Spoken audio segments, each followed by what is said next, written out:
what we need to do. What are we looking for? What is something that, even if we disagree on politics, this and that, what is something that we can say we guarantee this is what we are for? Yeah, I think it all boils down to this, and I say this all the time.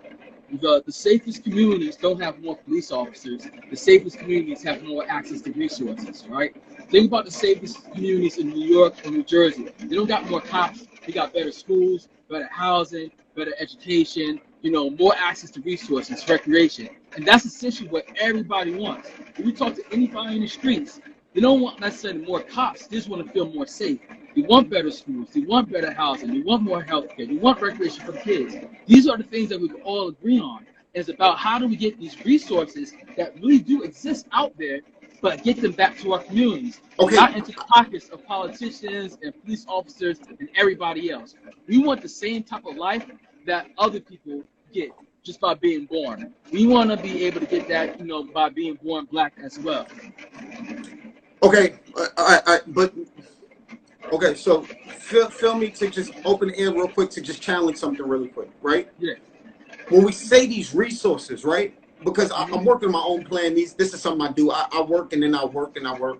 And one of the small projects I'm working on right now that I'm developing, but I want to get your opinion on this. Okay, when we actually say these resources, right? We've been to suburbs, right? You've been to nice areas. I've been to, I'm from New York City, so I've been to, Lower East Side, Manhattan, York, West Side. When we say resources, right? What are we saying? Starbucks? Not even like. When we say resources, what do we mean resources? Clean water fountain? Like, what is a resource? Boys and Girls Club? My neighborhood doesn't need another Boys and Girls Club. So, like, what resource are we saying? Because that's when the money and these things start to get jumbled up, Zellie.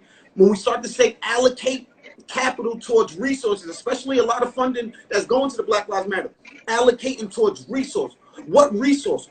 No more Boys and Girls Club? I don't know. Right. No, I completely agree with you, right? When we're talking about resources, we're not saying we want Starbucks or Whole Foods or all these other types of, more businesses that don't necessarily benefit us. We're actually talking about these resources because we want quality living. So we want, access to quality homes. These are the things that we really talk about when we're talking about resources. Redlining. When we're talking about like recreation, it's not necessarily about Boys and Girls Club or more football teams. It's about these recreation programs that allow us to have an equal footing in the next economy. About coding. How do we teach our kids how to code? How do we teach our kids about 21st century learning skills and preparing them for the future? These are the resources that we need. We're not talking about resources that will make us, workers for somebody else, but how can we be getting the resources that can give us the quality of life in the future and build black futures, And I think that's what it comes down to, like people like yourself and myself, about telling people like, no, these are not the resources that we want, These are the resources that we actually need in order to have thriving communities, Yo, and these are important conversations to have. Yes, sir. All right.